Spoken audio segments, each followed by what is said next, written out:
Yeah, and sometimes what I'm hearing is sometimes the greatest wisdom is unsaid and unintentional, right? Like sometimes the greatest wisdom is not what someone said to you, and sometimes the greatest wisdom is knowing what not to do.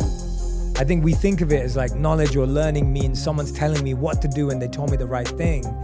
Sometimes it's looking and saying, well, I know what not to do now. And what I'm fascinated though, and I think you're gonna give people a lot of hope listening to you today, because when you say that you were complacent growing up, and I consider you today to probably be one of the hardest working people in entertainment from what I see and observe, and when I've watched your interviews or listened to you, you work super hard, you give it your all, you're invested from a mission, purpose point of view. But hey, wait a minute, this person says I was complacent growing up, and it's never one moment, it's never one thing, so I don't even want to simplify it with that kind of a question. What were the shifts that needed to take place in order for you to go from being complacent to being one of the hardest working people who's committed to something? I'm big on just like logic, right?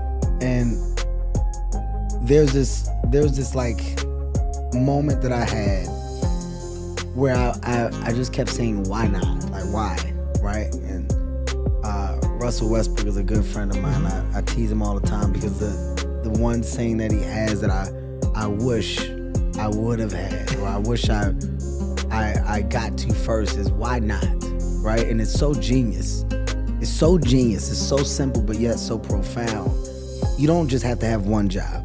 And working any job, and whether that job is a 9 to 5 or whether it's a, half a day, full day, whatever it is, you don't just have to do one thing. You can do a lot of different things. But there's this weird mindset that a lot of people have that you can only do one thing.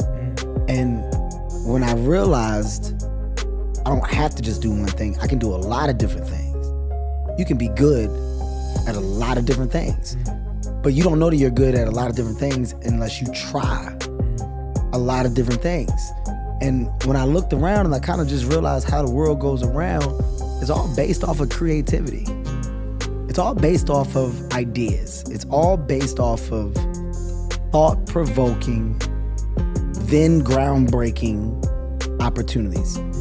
But the simplest things have come from an idea. From your chair, to your table, to your wheel, to your light bulb, to your car, to your plane, to your helicopter, to the idea of a hotel, from hotels going to a place of people renting out houses and Airbnbs, to taxis, to then people driving their own cars. And these are all ideas. And the groundbreaking thought that I had in realizing all these ideas is that these ideas have the potential to touch the sky if a person believes that they can. If a person believes that they can, well, your world of idea changes.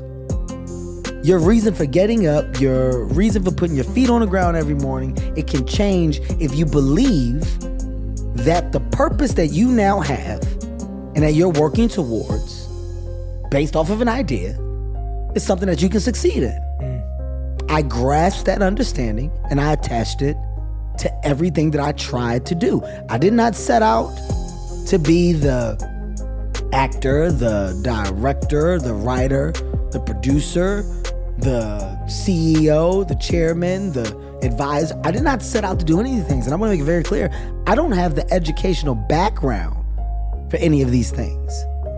What I had was an idea to try. And after you get an idea to try, what I had was the patience to sit and listen. Be a sponge. Learn. Figure it out. And figuring it out, there was another side of not being okay with the incomplete version of figuring out the thing that I didn't do. Well, why did I go ask all these questions if I'm not gonna try it now that I know how? Yeah. All right, well, let me try it. The only consequence is failure. By the way, not trying is failing. Yeah, well said. I want to make that very clear. Well said, yeah. Not trying is failing. There's a lot of things that people can't do simply because you've never tried to do it. And I'm not saying that you should try everything. I'm not saying that you're supposed to do everything. I'm saying that for me, when someone says something and I go, no, I never did that. I have to have a reason for why I've never done it and a justification. If you ask me something and I go, no, and you just say why, and I go, that's not good enough for me. Yeah. I like to have a reason why. And that's the foundation that I stand on. That's how I built this mindset, this level of energy to go ahead. Rhyme and reason within my why. Why not? Yeah. It's the Russ again. I love you to death, my brother. It's the one that got away from me. And you're a genius for saying it because it's so simple, but yet so profound. Yeah. So everything that I'm doing or that I'm attempting to do is because I started so much and I'm just trying to finish it. Yeah. And I like the fact that I'm 43 and I still got energy behind what it is that I'm trying to do.